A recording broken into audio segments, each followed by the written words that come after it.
Breathe out. For 3 weeks, this was part of Dustin DeMier's routine at St. Francis Hospital.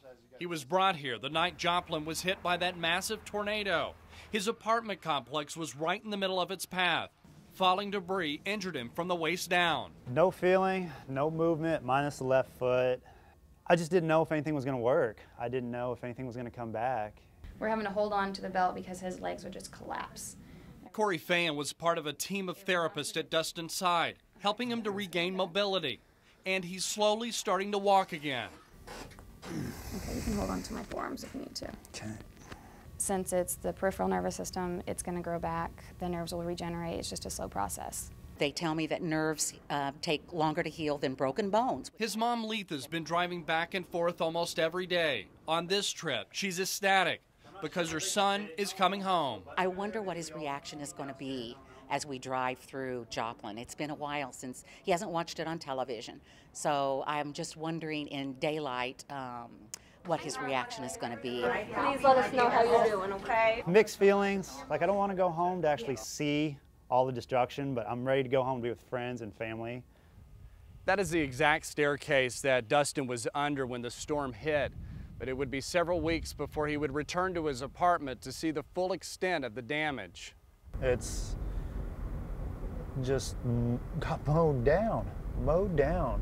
A few days after his homecoming, Dustin took us on a personal tour of what he lived through. What did it look like before? Oh, buildings everywhere and trees. This is my mom's old salon right over here. Just a few blocks away, we pull into Dustin's apartment complex, and there isn't much left. So this is all you up here? I'm all upstairs, which obviously there's nothing.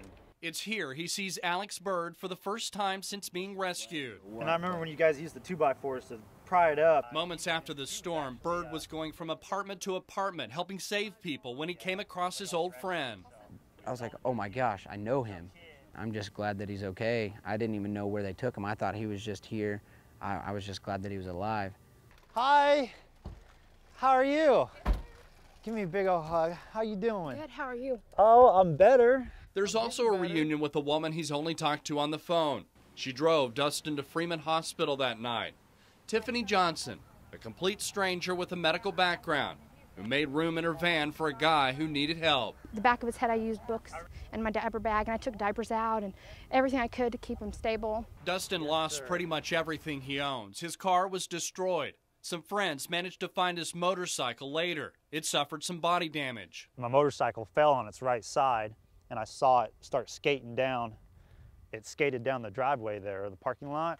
And while we were there at his apartment complex, Hey, there's my helmet. Dustin makes a discovery of his own. Yeah, I recognized the pattern on it. Look at that. He knows there's still a long road ahead when it comes to his recovery and the rebuilding of his life. But he remains optimistic about what that life will be like after the tornado, especially when it comes to walking again. The results that I'm seeing, it's coming back, everything's moving around. So I'm pretty confident that I'll get everything back. I'm confident, at least enough to live a normal life. Jason Grubbs, 2 News works for you.